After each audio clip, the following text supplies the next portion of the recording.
And hello! We are back with another very, very special edition of Morgan's Lazy Sunday Afternoon Productivity Live Stream. One of the reasons that it's very special is because Morgan has been off adventuring across the universe, and she's running a little bit late getting back to us. So we're going to go ahead and kick off the stream without her and have her join in when she gets the chance. I am Doc Coleman. I'm subbing in for Morgan for the moment. If you are not familiar with my works, then you can go to your favorite search engine and search for Doc Coleman Steampunk, and that will help you find all about me and my books. And Sako is also off adventuring across the universe and on her way back, and probably will miss the stream, but we wish her well in her endeavors. But we do have R.C. Scott with us. R.C., why don't you tell some folks about who you are? Howdy, folks. R.C. Scott here, horror writer, author of such short stories as No Strings Attached and Skin Auction. I am here today to get some words down. Well, one thing, I'm revising, basically editing a story I have for a Halloween release, a body horror story, a novella, actually. But I took a break from that yesterday because, I don't know, I was kind of getting a little burnout there. Just trudging over the same path over and over again. And also, like, with this story, I'm writing a first-person narrative, something I've always been uncomfortable with. So I just needed a break anyway, and I decided to do my first try at flash fiction. Okay. And I've never done it before, and I always thought, like, you know, I get a little wordy sometimes, you know, like reading Stephen King, it happens. It kind of rubbed off. So I'm thinking, like, what is it supposed to be, like the maximum of what, 1,200, 1,500 words for flash fiction? I believe so, depending on what yardstick you're using, but it's something in that range. That was just unthinkable. Like a story that short, like what's the saying? I can't even get my socks off that fast. That's how I felt thinking about writing a flash fiction. Okay. But I just needed a break and do something different. And Sako, as you mentioned before, like she was telling me about story prompts and all that jazz, something I've never used before. And she did a little flash fiction story off a story prompt in one of the streams we did, and I was kind of like fascinated by it. And I decided, hey, give me a story prompt and I'll go with it. Now you'll have it back in one day. She gave me one. It was the park is closed and your son is missing, or your child is missing. There we go. Right. And like within minutes, I had the story together. Then less than a day later, bam, finished. And it's just like right over 700 words. And I can't believe I thought I was going to go to like 1,500 the way I go. Right. But no, kept it under, and also like it's kind of a cool story. I'm gonna like give it one good over, make sure that the sentences are complete and everything's in line, and I'm gonna put it on my Substack. Cool. Yeah, that's for the first sprint. What do you do? Yeah, so I know that I've always found for flash fiction that you really need to make the reader's imagination do as much work as possible.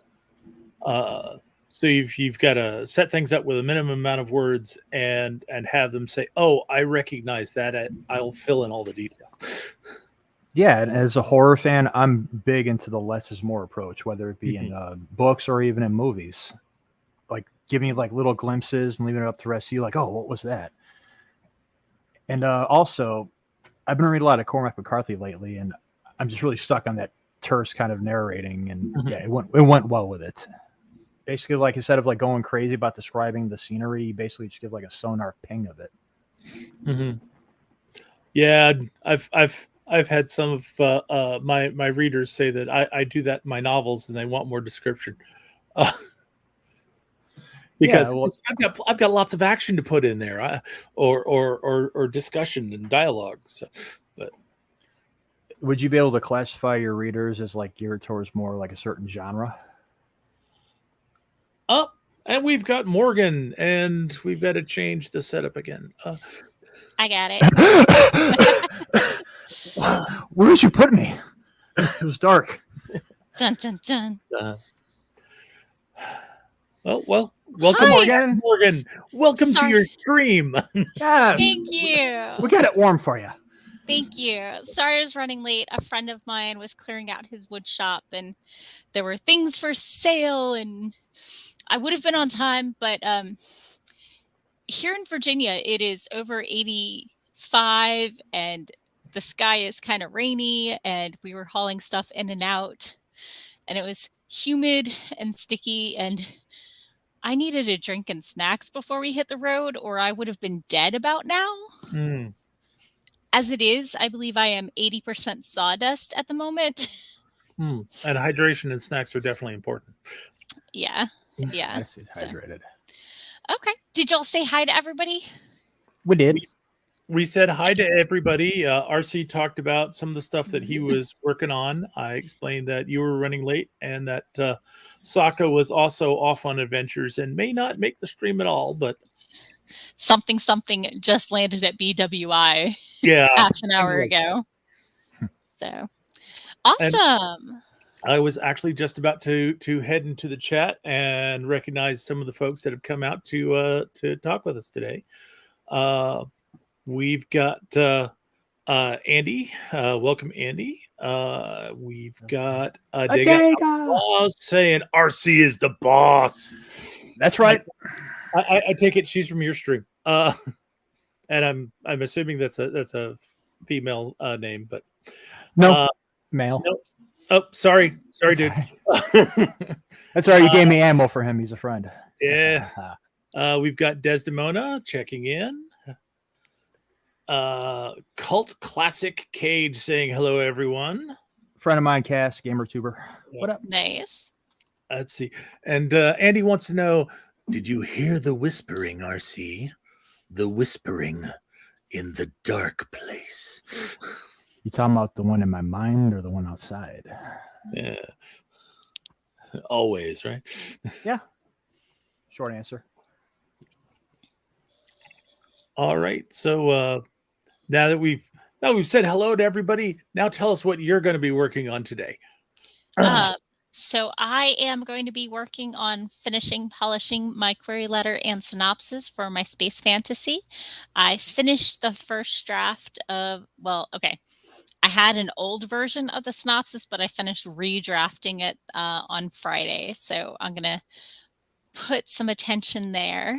And I will remember that today is Gushy Food Day, the most important day of the week. Of course. And I may help bring stuff in from the car. Oh, it's all in. Yay! Delegation. Whoop. Now you don't have to bring it in from the car, right? Let's see. That was always my job as a kid. And beside the wood shop clear out, before that, I swung by our local area has an Arts Alive where all the different dance and art guilds and stuff get together. Unfortunately, the open mic for writers started after I had to leave, but I did manage to pick up this piece. Whoa. Bees. Yes, it's bees. Okay. Yes. They kind of look like wasps. Bees. Looking a little bit more like yellow jackets, but we'll call them bees and give them the benefit of the doubt. We'll call them bees. Yep. So, DL is here, just popping to swing by, has dinner to go to. But thanks for coming by before your stream. Hello. Good to see you. Let's see. I'm going to throw a link in. I'm going to be editing for my for Kindred of Kali, of course, again today. But I wanted to mention that the Kickstarter for the book 2 in the Forgotten Lore series, A Cry of Hounds, is going to be finishing up in the next couple days, and we are less than $250 pledged away from unlocking hardcover editions. Ooh, sexy. But you got all the other expansions, right? I know that there was an issue earlier with the Kickstarter because one of the large funders had to drop out, and so you went down like 2 or 3 different reward levels. Yeah, we've gotten those back up. I think there is actually Let me scroll down on this page. There is one more stretch goal past the hardcovers.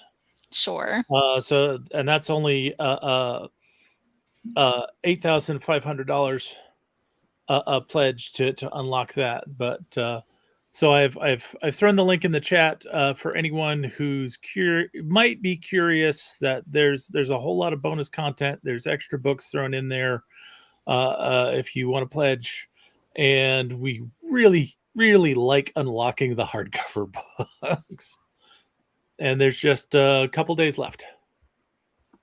I believe it's gonna end up on 67 hours ago. I believe that's on Wednesday. It all wraps up. So That's pretty cool.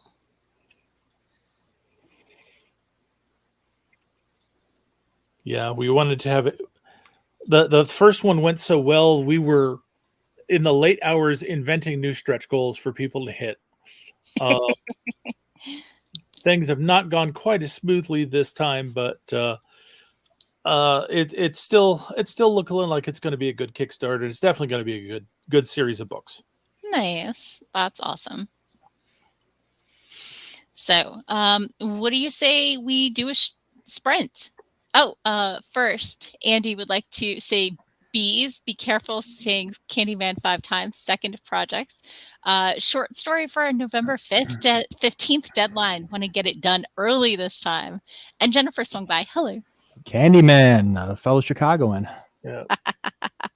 Sweets of the Getting it done early. That's crazy talk. No.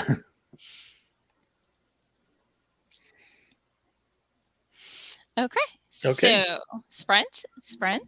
Oh, I didn't tell you what I was working on. Oh, yeah, no, please do. So I've never wrote a flash fiction story before. I was telling him earlier, I decided to just kind of break from the norm. I was kind of getting burned out with editing my story. It's supposed to be out in October. So I went to Sako, give me a story prompt and I'll have you something by the end of the day. Nice. And she did. And yeah, I had it finished and I was I looked over it a little bit. I'm like, this is kind of cool. I think I'm going to put it on my Substack. So I'm just kind of brushing it off a little bit for this first sprint and I'm going to throw it on there. Sweet. That sounds super fun. And Rita hopped in. Hello. Rita is revising The Job That Never Ends. Yeah. Never ends. So for those of you who are new, I do 23-minute sprints because it's 2023. I'm easily amused, and 20 to 25 minutes is my sweet spot anyway. So let's go ahead and get started in 3, 2, 1. Boom, chakalaka-laka.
And we're back. How was your sprint?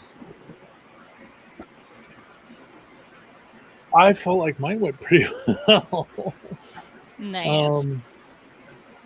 I don't know. I'm up a net 35 words Yeah. doing editing on the first half of a chapter, but a lot of moving some words around and getting rid of some unnecessary bits.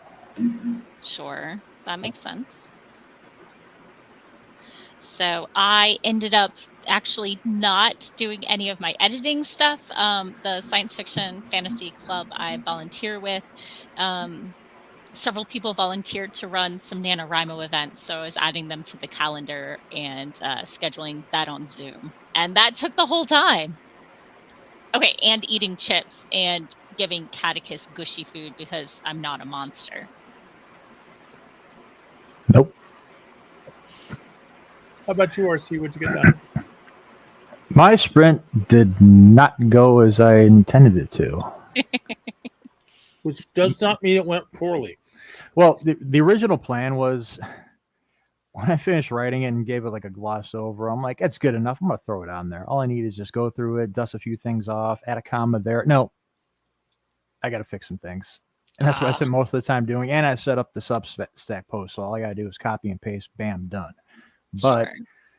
yeah, you're looking at something like, nah, I can do something with that, expand here, do a little transition now. And not to mention, I was asking him before you showed up, do you happen to know what like the maximum word count is for flash fiction? I can Google it. Oh, okay. Length of flash I think it fiction. usually tops around 1,500 words, but Yeah. yeah, as long as you're not accidentally adding another 2,000 words to your flash fiction, you're good. Okay. Are you ready for the official, although maybe not the legally, microfiction is under 100 words. Flash fiction is 100 to 1,000. And then you start wiggling your way into short story that goes up to 7,500. And then a novelette is 7,500 to 17,000. And then we have the novella, which goes up to about 40,000, but it depends on genre, obviously. And then officially over 40,000 is a novel, but not in science fiction and fantasy. We got to leave room for description. And world building, when the world doesn't work like this one, then you've got to describe what it looks like and works like. Oh. That makes you wonder, like in those fantasy sci-fi novels, the glossary and all that stuff at the back, does that go towards your word count in the novel? I don't think so. Too bad. Whether or not it counts as a novel depends on when it was published. Because back when we had what they called the heyday of science fiction, which was really more of the golden age of science fiction magazines, you had people who had like 35,000, 40,000 word novels. So, wow, it was a different time, different place. Books used to be shorter than they are now, definitely. So, well, Return of the King, how many pages is that? Is that even like considered a novel by today's standards? Because that was short. At least compared to like Fellowship. Return of the King, like the entire Lord of the Rings series. Well, no, like each individual book, because I know Fellowship was longer, and then it got shorter. 137,000. Oh, okay. Google has told me. So the whole thing, The Hobbit is 95,000. Fellowship is 187,790. A lot of words in that one. Yeah. So Return of the King was like half of a Brandon Sanderson novel. Oh. But still, it was like 400 pages. Yeah. Well, I'm at 710 right now. So I'm going to play with it a little bit for throwing it on there and not be so arrogant. Like, that's good enough on the first draft. Bah, put it on there. And especially if you have multiple point of view characters, that should make it longer.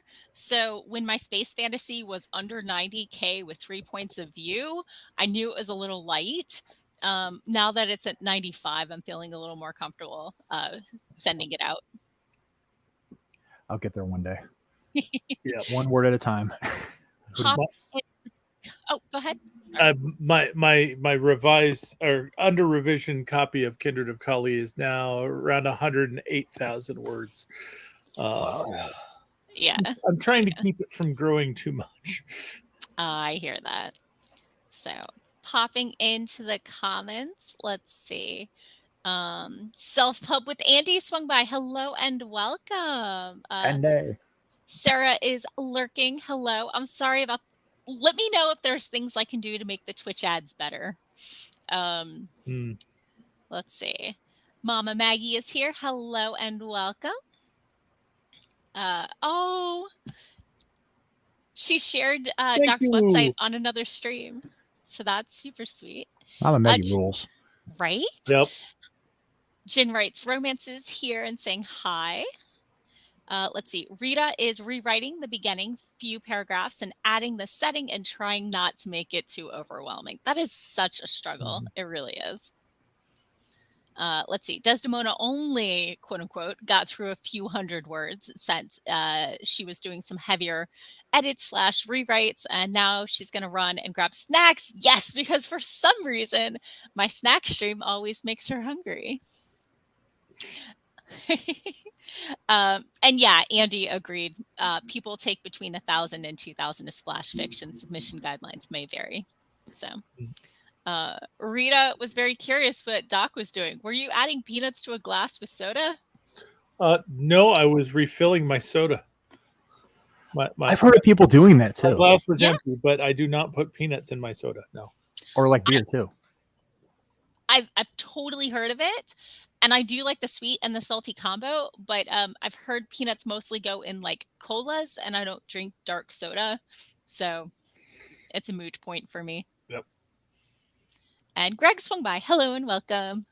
Although in my Chex Mix, there are peanuts, but they go in my mouth, not into the soda. I mean, if they go in the soda, they may eventually go in your mouth as well. They all end up in the same place. It's true. It's true. Yep. So, what is your snack of this stream? Can you show us? I'm back with the Turtle Chex Mix today. Classic. Today, because I was outside and hot and sweaty, I decided to pick up a bag of the cheddar sour cream ruffled chips, and I also have a few peanut M&Ms. I was going to say my Chex snack mix seems to be missing the chocolate morsels, so I'm going to add some additional M&Ms in order to get it up to the proper ratio proper level. Yes, that makes sense. Since we're on the sweet and salty combination, y'all ever mix popcorn with your M&Ms? No, on occasion, but the biggest problem is if the popcorn's too hot and they get melty, then it's just gooey. Yeah, you need some napkins for that one. But you're talking to somebody who likes her nachos with the toppings on the side, so the chip doesn't get soggy. That's what we should be doing, but we just can't. Well, I think it's also called 7-layer dip, so we just call it other things. Well, I guess I should make it. I had a salad before coming on, but I can eat some more. I'll have some ice cream. That's my snack. I like it. Balance it. Got the salad, and I get the ice cream. Yep. Nice. Rita said her dad does that. Apparently, it's something from the east coast of the U.S., the peanuts and soda. So I think it's more the South. Yeah. But like the South is on the East Coast, so she's still not wrong. No, just directing it away from the Mid-Atlantic. That's all. Sure. Popping into the comments, Andy got some writing ahead of the stream, so added another 300 words, just over 600 into the story. That's pretty awesome. Maggie waved at Jen. Jen asked, where do you live if it's not East Coast? Hello, JK. Hello and welcome. It's going pretty well. It's a little muggy outside, but I'm in the air conditioning right now. And so, working on trying to get this story out for querying that apparently I was going to have 3 sent out before Doc's tag up earlier today. and I did not. I saw I failed on that one. Success training. You did not fail. You learned important lessons about setting goals and meeting them. Yeah. This is Work not a blew failure. up. It got stressy, and Patrick and I decided to launch a business rewriting other people's queries and synopses, because it's a million times easier than rewriting your own. Mhm. So if you are thinking about going traditional publishing, here is my shameless plug. Patrick, with a little help from myself, has managed to help several dozen authors go from no request to request from agents, and several handfuls worth get agents or publishers. So definitely he's worth talking to. And apparently worth your money because it's a business. If obviously that we also have discounts available if we're outside of your budget. We're not trying to be outside of people's reach. But if you do want a soft touch, let Patrick know before he gets started. We can be kinder. We are also selling for the cost of nothing. If you would like a pretend request or a kindness pass where we tell you things that we like about your query letter, if you're tired of just hearing negativity. So those are for the directions on how to get those things are over on my coffee, which is ko-fi/Morgan Hazelwood. Okay, shameless plug over. It is so funny. I'm really good at describing other people's stuff and hyping up and plugging their stuff. But when it comes to like describing my stories and my things, that creative valve just shuts off. And that's why, like, I like what I have for my Kindle stories. I wrote myself, and it's okay, but I don't like it. It could have been done better by somebody else. I refer to this as the power of ignorance. The problem is that when you're trying to sum up your story, you know too much. Oh my God. And you might be able to pull out some of the important points, but you keep also throwing in a bunch of unrelated garbage in there that is better left for the reader to discover when they actually decide to buy the story. It's like you're trying to interpret from another dimension. Yeah. And I mean, obviously, you didn't put anything that didn't need to be in the story there. So you don't want to spoil anything in the description. What information do you give? Yeah. Yeah. So but like, it's a thing. If you're writing marketing copy or back cover copy, you want to tease the reader enough to get them intrigued, but without telling them too much or making it too complicated. So having somebody who knows nothing about your story except your horrible first attempt and having them rework it just works much better. Yeah. Yeah. But you do still need that horrible first attempt. Yeah. Yeah. You need some framework to build off of. But yeah, no. Or have somebody read the story and like, all right, how would you describe this? Yeah. I think even then they may know too much. Probably. You need somebody that doesn't know the story and have them write up a description of it that will make them want to buy it. It's weird the way it works that way. It's true. It's true. Yep.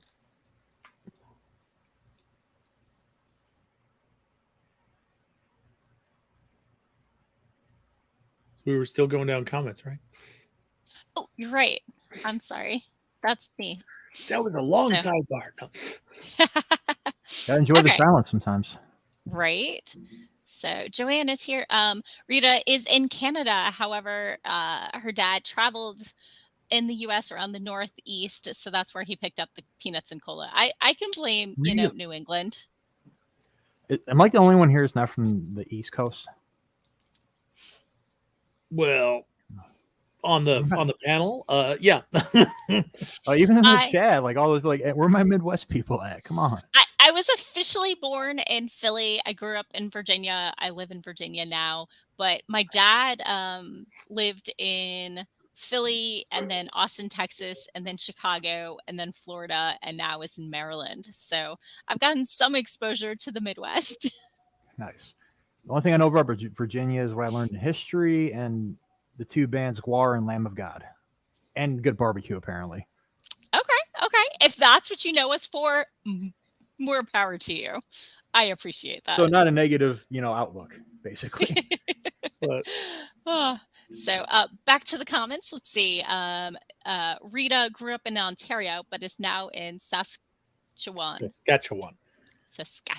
Sorry. Oh, that was my shameless plug. Patrick has the numbers. We have had 54 and counting requests, and with 1 to 20 plus requests. I'm sorry, I don't know what the 54 is. 24. It was a typo. 24. I've helped get 24 agents get publishers or agents. So It's pretty awesome. Maggie was making toast. Because migraine stomach doesn't like anything but toast. Aww. So Desdemona will have to hit us up in about 3 years, which is when she estimates she'll be ready to try and market that first book. Today's snack is plantain chips, which are her I could just eat these forever snack. That is dangerous for me. I have a huge hand-to-mouth problem where if there's a bag and I start snacking, then the bag's empty. It's weird. I don't know. I think there's something to do with like a portal and food moving. I don't understand what happens. It's very confusing. No, I get it. I once got my friend a 5-pound bag of lemon heads for Christmas, and I had to wait a couple of days before mailing it out. Sure. By the time I mailed it out, I had it next to my desk the whole time. By the time I mailed it out, it was 3 pounds. I mean, you were saving yourself some shipping. Sharing is caring. Yeah, that's lemon heads. Those things just go down so nice. My wife has just proudly presented me with this. Ooh. For Is it those a cat toy? who can't tell, this is a catnip ducky on top of an insert for a thermos for doing tea. Normally the tea leaves go inside, and the hot water strains it out, and it's upside down right now to form a drying tube. A beer for the ducky. Why is this ducky? Because it needed washing so I could put new catnip in it. Okay, so it's a catnip funnel. It is apparently serving as a drying rack for the freshly washed catnip toy. That's cat paraphernalia.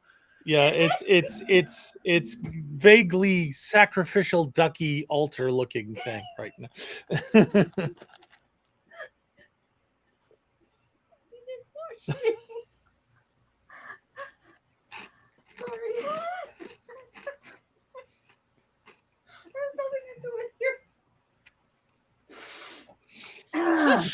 Can you hear her laughing till the point that she's crying on the audio?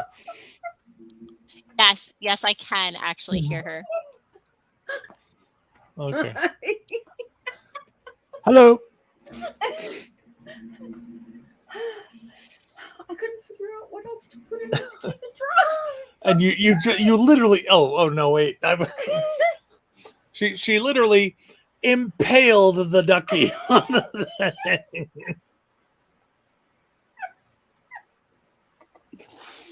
Poor ducky. Okay. I know, right? Poor ducky. There's a Velcro closure on the back. This means war. She may have broken herself. She does it occasionally. So, okay, popping into the comments, Patrick is saying that Doc is in fact correct when it comes to queries and synopses.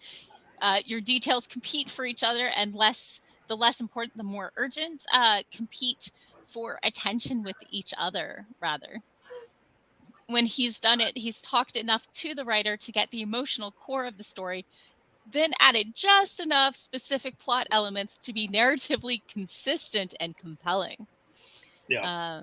Maggie said, go ahead. Sorry. I have done similar on various author groups that I'm a member of, where people have posted their their back cover copy that they can't get right, and I have gone in and rewritten it. Now queries are a different matter. Go to Patrick for queries. He understands it better than I do. Some But people, it's a similar principle. yeah, a lot of people end up writing back cover copy when they mean to be writing a query letter, and the biggest difference is specificity. But neither of them should really go past the first third of the book, because otherwise you're giving too much away. So, popping into the comments, let's see. Maggie says it's about to start raining here, so may lose her internet. I'm sorry. Good luck. Andy says that her wife is from Chicago, but she's playing Baldur's Gate right now. Of course. Anything to forget about that place. Michael Don Brooks. Hello, Michael, and welcome to my stream. Michael lived in the Philly area for 25 years and now lives in San Antonio, was born in Austin. So kind of the reverse trip from my dad. Let's see. Jen got one of the banana catnip toys once, and it was torn apart by the end of the day. Oh, worn. Yeah, no, torn. Okay. Torn, not worn. Yeah, torn apart. Yeah. Yeah. Right. I misread it correctly the first time. And Michael says, funny, they've been writing the synopsis for their first novel today. That is their task, right there with you. So got this, Mikey. Yeah, it's hard. It's super hard. Synopses are hard. Are you trying for like the 3-page version or the 1-page version? Can I do my rant? Rant away. Your show. Okay. So in traditional publishing, anything under 1 page should be single spaced and anything over should be double spaced. So what happens when you try to write a 2-page synopsis? You fail. It doesn't exist because that's a 1-page synopsis. Because that's what happens when you double space. So it's like the 13th floor.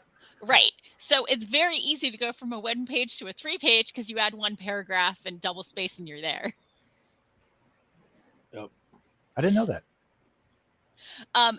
That is traditionally, however, as with everything in publishing, every agent and literary agency does things a little differently, and they all think they're doing it the correct official way.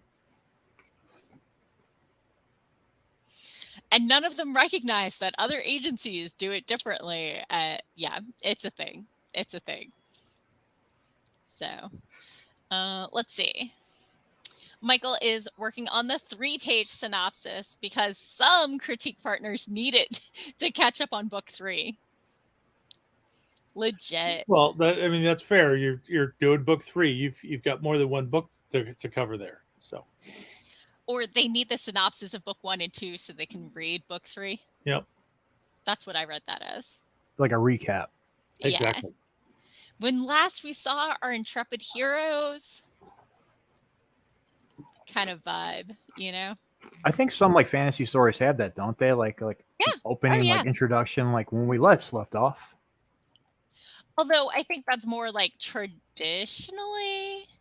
I think these days they're less likely to have that sort of thing. It's considered cheesy unless you're doing like a trope-tastic story that leans into the trope.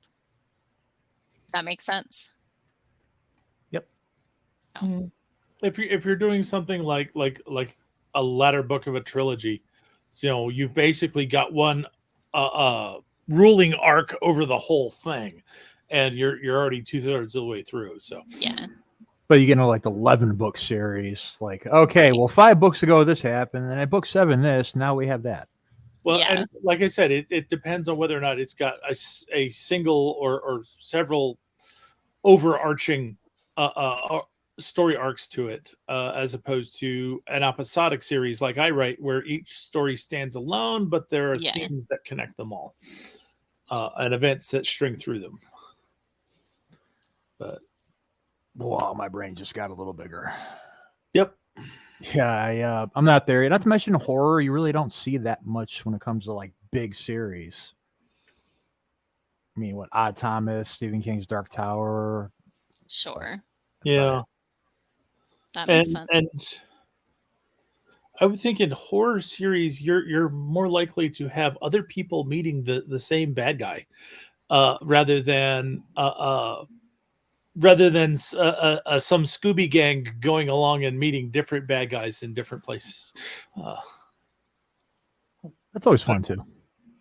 Yeah, I will admit I do not read that much horror, although somehow some element of horror always creeps into my stories. I dabble. I think like when you look across all fiction, Mhm. you see a little bit of darkness in each one. Oh yeah, Even like the romance stories, something just horrific happens. That's what drama. well That's conflict. you've always got to have that suitor who's just totally wrong for the heroine, and yet uh, uh, by by everything in her society, this guy stacks up and looks like a perfect match on the surface, but he's just wrong for her. I mean, obviously. So, popping back to the comments, Michael says, for some reason, funny, no one wants to read 2 books in 1 week. Not everyone's like Morgan. Michael, they say, each of my books picks up exactly where the last one left off, except for the time travel one, which starts 20 years in the future. So let's see. Sarah waited so long to edit a video. It is now taking her 95 years to edit it. And Blinker Bell is lurking. Hello. Hi. So yeah, I half expected you to say that the time travel one, which starts 20 years in the past. I mean, maybe the others technically start 20 years in the past and the time travel one is current.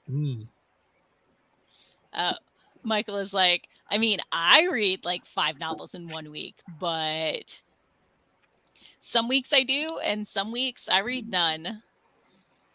Now, we're talking like, actual physical copies or Audible or all the above?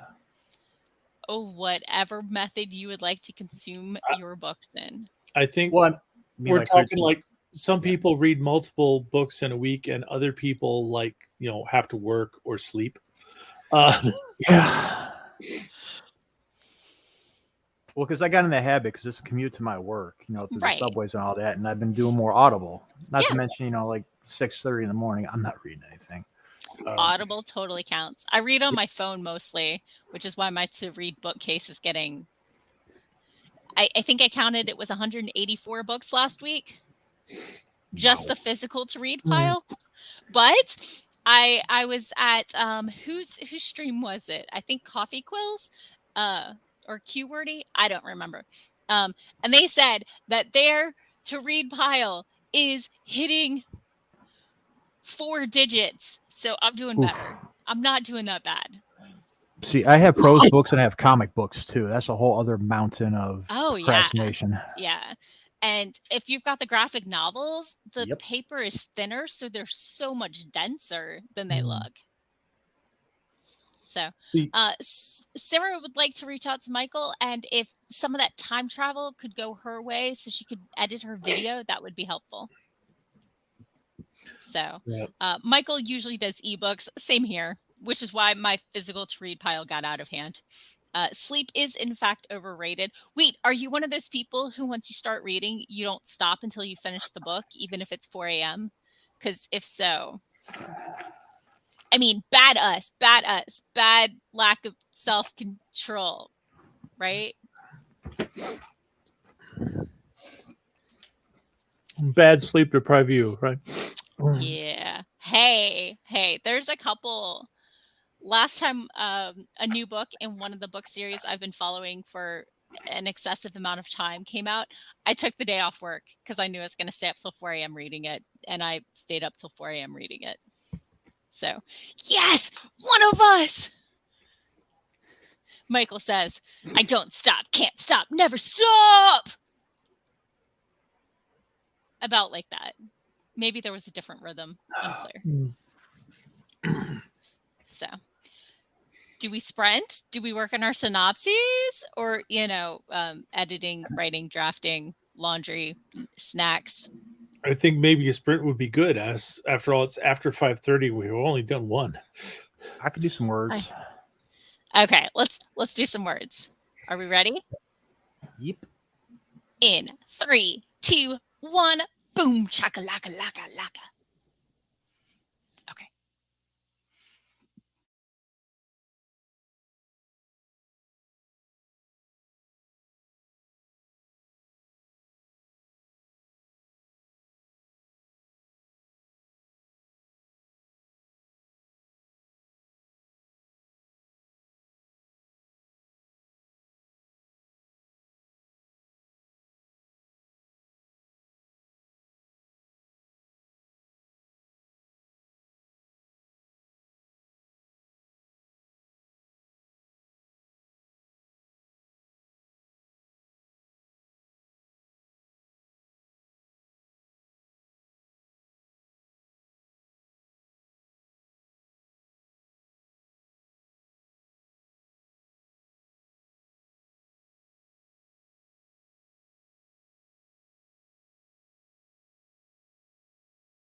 And we're back.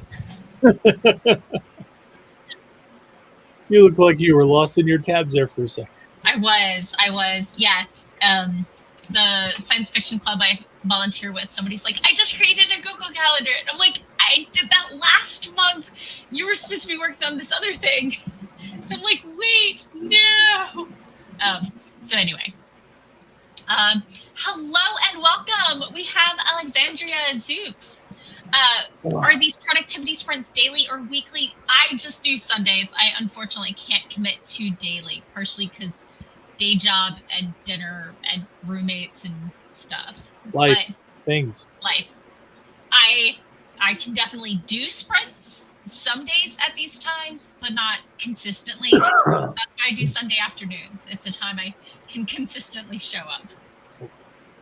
But you are welcome. We do these year round, every week, pretty close to every week. There's a huge backlog if you just want to watch old episodes and sprint to them. Hang out with us virtually. Yep, which I will admit I have done on times. Through the power of time travel. I made it echoey. Did you see? Yeah. It's very subtle. I put Very the B in there so you don't miss it. Did I show you my shirt today?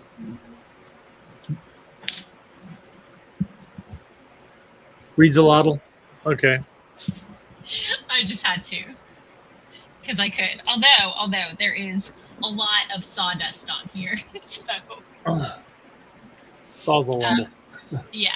For those who showed up a little late, I was helping a friend clear out his wood shop and came home with a few tools that they were downsizing, like a Dremel and some more C-clamps and some wood. So super exciting for people who do woodworking. So let's see. Popping into the comments, let's see. Not everybody reads until done. Apparently for Alexandria, they do that with writing. Can't stop, don't stop, never stop. Greg says you got to know yourself. Michael says his lack of being able to stop when I'm beta reading, it's my superpower. I've definitely powered through some stuff. It depends how polished they are. Yeah, I'm not sure how much of a superpower that is, because I know that one of the most common comments I've received from my beta readers is they don't have the comments ready for me and they have to go read it through again because they got so caught up in the story they forgot what they were supposed to be doing. That's a great compliment. That's a great thing to hear, but you also want all the actual comments. Yeah. But it's a type of feedback. It's just less actionable. Yes, it's less actionable. Makes you feel nice, though. Yeah. That's my dream. I don't know if I've kept anybody up overnight yet. So, popping back to the comments, Rita says, at times, Rita falls asleep while reading. Other times, keep reading, but never till morning. Words. I mean, fortunately, I read about 100 pages an hour, so I rarely pick up a book that's more than 700 pages. So I rarely read till morning too, because the math doesn't work. It's all about pacing yourself, right? True. But you know, if you're getting an ebook and it drops at midnight, you've got to save those 700 page plus books for early in the morning on a Saturday. Right?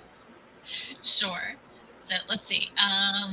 Desdemona likes my shirt and enjoys axolotls. And Andy liked my shirt too. Desdemona got further this time, then had to figure out some food-related world building. Oh, the most delicious kind. Mm. Have you ever heard me talk about my What Would George R.R. Martin? I don't remember that one. Most people think it's kill someone, but let's look back at the pages. I think what he'd actually do is stop for a meal. when was the last time your characters ate? I mean, they've got to eat 2 times a day, maybe 3, maybe 7. I don't know if they're hobbits. There's actually a certain analysis of George R.R. Martin that he would stop for a meal, which he would describe in great depth before killing someone. Yeah, 3 pages on the tomatoes and the lettuce, and then we'll get to the meat. But can we back up to how many people are eating versus how many die? Like only half of them die, all of them eat. I mean, more people are eating than dying. Well, in the books, yeah, a lot of death and violation. That's all I remember. As I recall, there have been a few banquets in George R.R. Martin's books where Wedding. Everyone at the banquet has been killed, or more accurately, half the people at the banquet have been killed by the other half of the people. It has never happened from food poisoning. It's always been other forms of violence. The food is good, and as you said, only half of the people at the wedding died, not all of them. So both halves ate, one half died. So more people ate than died. That was mostly because of the swords and the arrows and things like that. But. Sure. And I mean, those phrase. Some of the banquets, like at the castle, like the ruling castle, people only suffered single deaths and or humiliation. So it wasn't boring. Yeah, but the only person who ever got poisoned was Joffrey. Come on. I mean, yes. But like at Joffrey's banquet, they beheaded, spoiler, but everybody else was fine and eating. This is true. Joffrey did enjoy a good decapitation when he was watching it. So See? He died too fast, in my opinion. Desmona said, eat in Westeros with caution. And Rita says, my characters eat, just not in details. And Andy says, the red wedding. Yes, there were only a few poisonings, usually the wine or a locusts. So I don't remember. The food is good, avoid the wine. Yeah. You'll never hear anybody, like, you'll hear some people like, oh, I'd love to go to Middle Earth or Narnia. You'll never hear anybody like, I want to go to Westeros. No thanks. That's like real medieval times. People only say they want to go to Westeros if they have the hubris to think that they can ride a dragon. Yeah. Or unless they have a large supply of obsidian and they want to set up a trading concession. True. So did we go over how everybody's sprint was? We did sprints and we did stuff. Yeah. I was happy with the changes that I had with my sprint. I was not happy with the progress that I had made, but I still haven't added 100 words to my story yet. So I think I'm done. I'm going to give it one more scan over and probably ship it out. I don't want to add too much to it because I don't want to throw off the rhythm of it. Because it's just short and to the point. You don't want to expand where you don't have to. Sure. But I should have that ready by after the next sprint, I suppose.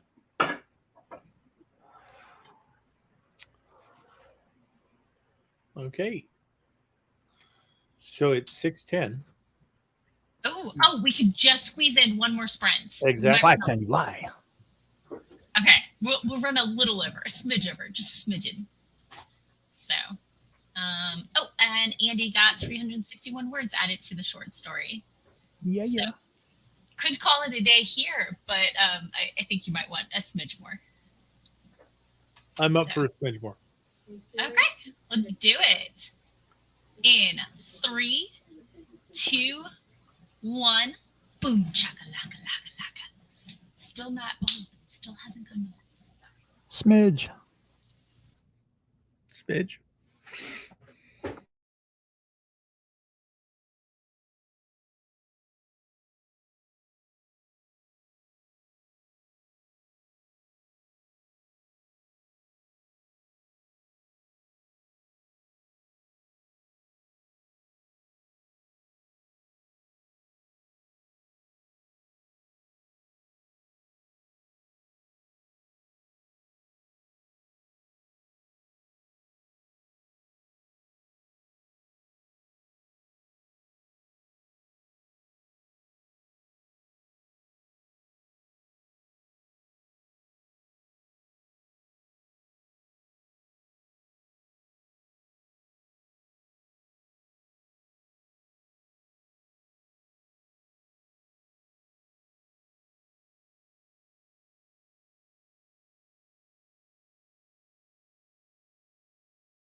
And we're back.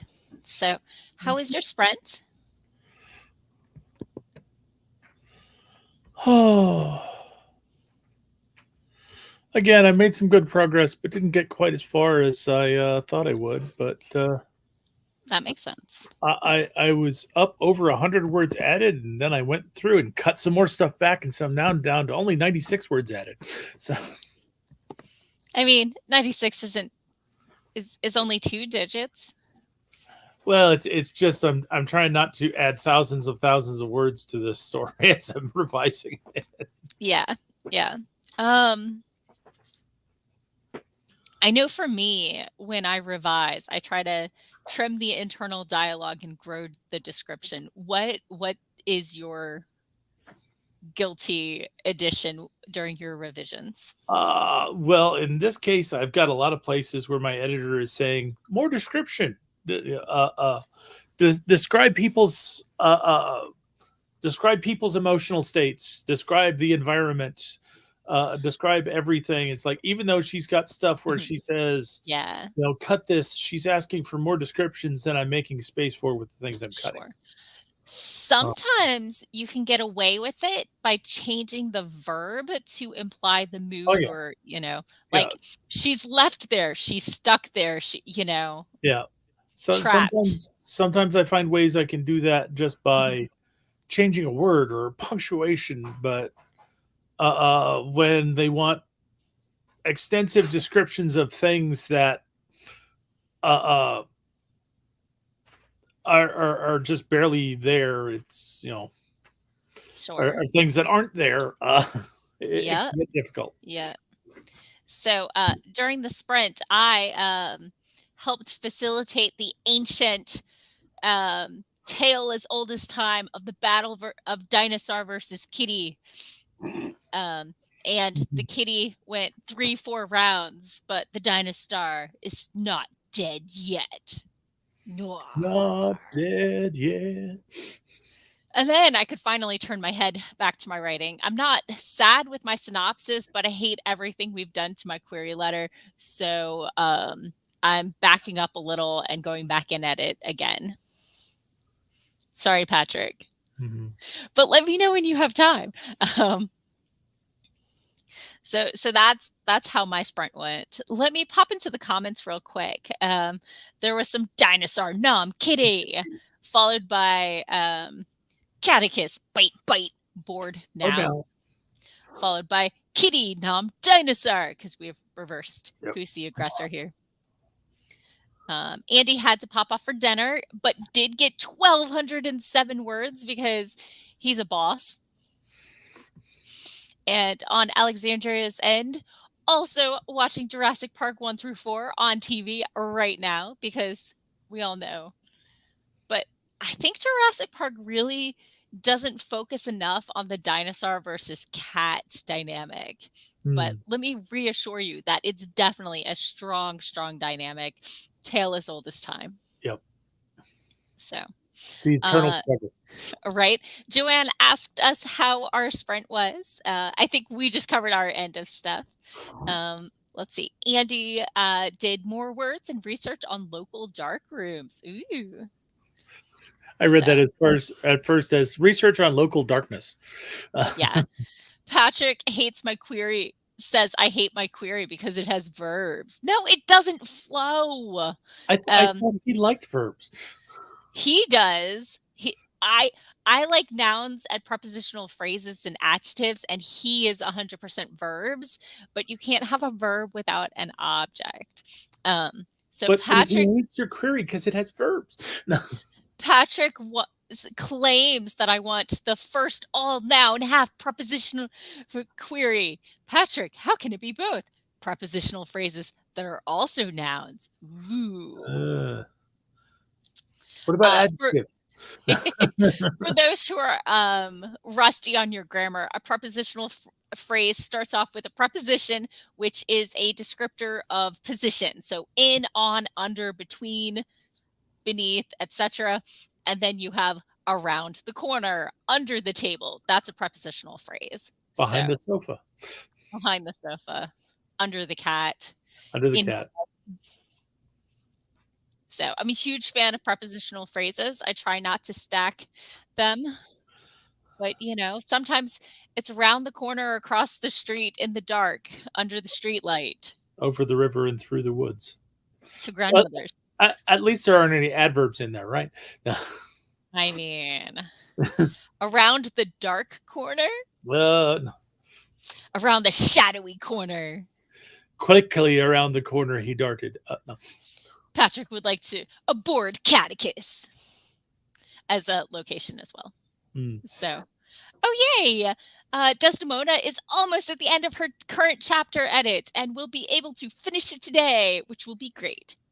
That was me doing a visual check mark. Hey, bad grammar, good stories. You're hitting the end of the stream again, but good to have you. The writing is. I want to throw away my query and start over. Patrick is telling me that's because I hate verbs. And yes, I know is telling me is a weak verb choice there. So, yay! Sarah only has 30 minutes more of footage to trudge through.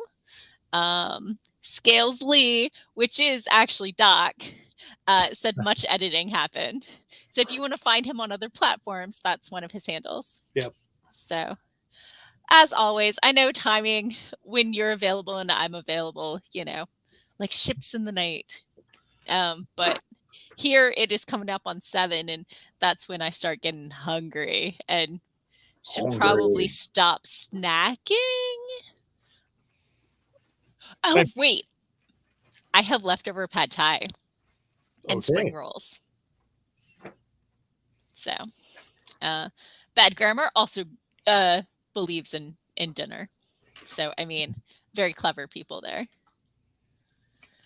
So yeah, let me know how your sprint was, and maybe it's time for us to work on that leaving to go to dinner thing.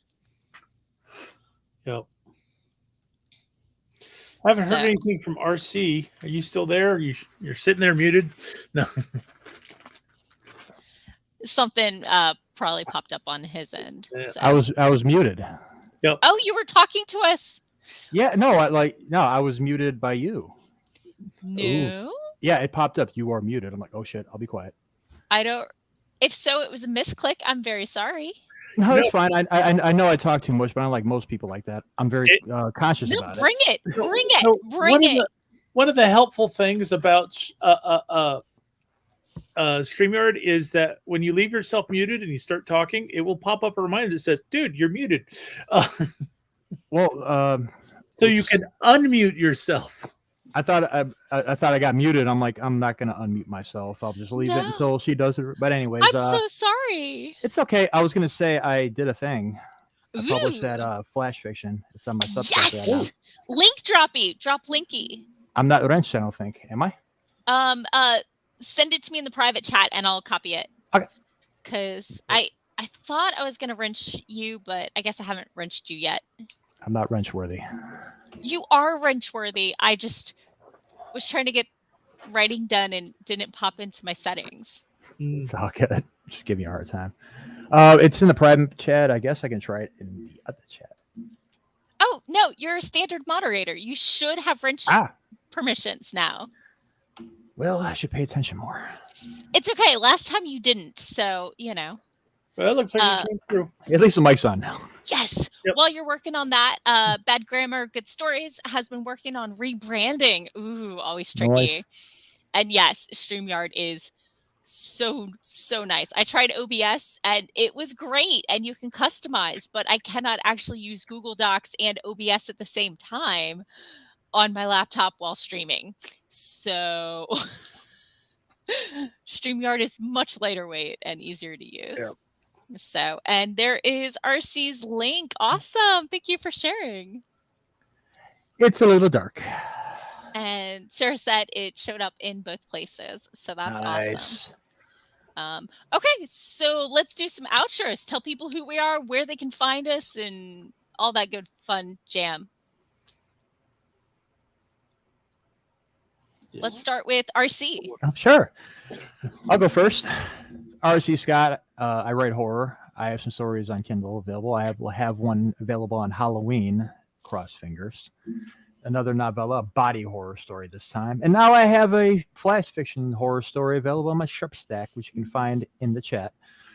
Otherwise, you can find me on Facebook, sometimes Twitter, sometimes Instagram, never TikTok, and just writing other people's streams on YouTube because I don't make my own content. Awesome. Yeah. Thank you for sharing. Thanks. Doc? And I am. 2 seconds. Joanne asked, are there any sprints left? No, unfortunately, we end at 6:30 Yes. Eastern time. So we're on our way out. And Sarah also has the same issue with StreamYard crashing. So That's interesting. Okay. Oh, no, it has the reverse. StreamYard crashes the browser and uses OBS with no problem. Very different. Bad Grammar suggested pull StreamYard into OBS. I did OBS fine with my camera. When I did Zoom into OBS, that's when I really ran into problems when streaming. And StreamYard does 95% of what I want, so I haven't messed with it. And they let me, send multiple places, etc., etc. Yeah. Well, you pay the money, so no. I do. Yeah. All right. I ask for service, and they do it. I am Doc Coleman. I write about mad science, manners, and mayhem. Sometimes more heavy on the mayhem. And if you're interested in me or any of my writings, you just need to go to your favorite search engine and search for Doc Coleman Steampunk. And that will help you find my website at doccoleman.com. It'll also help you find my Amazon author page where you can see my published works and read samples thereof. And if you go over to Kickstarter and search for Picking Up Steam, you will have a scant 65 hours or so in which to pledge for a Kickstarter for a new anthology that I'm going to be in.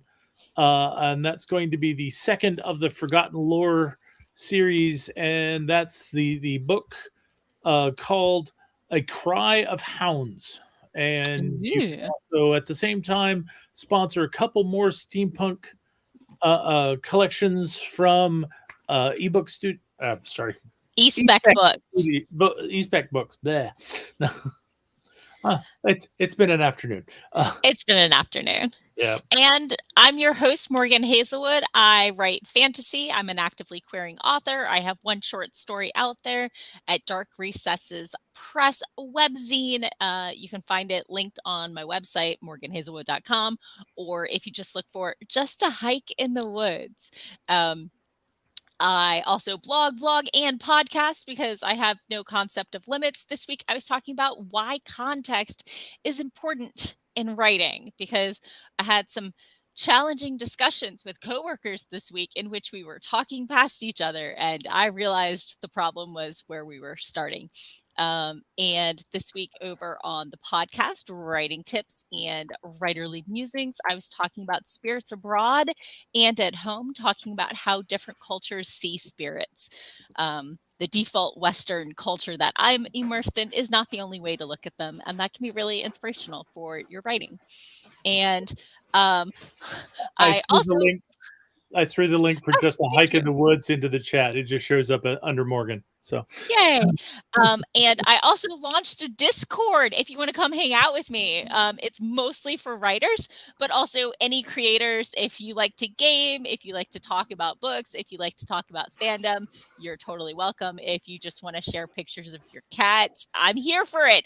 Or turtle. Somebody shared a tortoise today. It was super cute. So cute.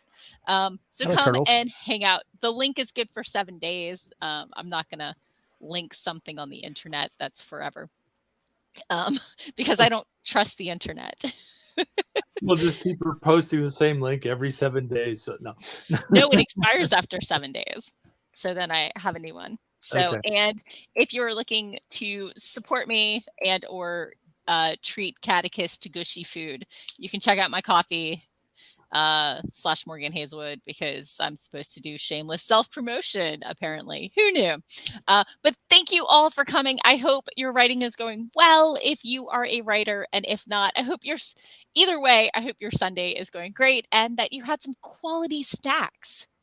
Quality snacks. So Now go forth and have some quality dinner. and now it's probably time for dinner if you're anything like me. But yeah, it's been a busy day for me, I know, and it's been great to hang out with y'all. So thank y'all for joining, and Twitch is rating, and now we can peace out. Catch you later. Bye-bye. Bye.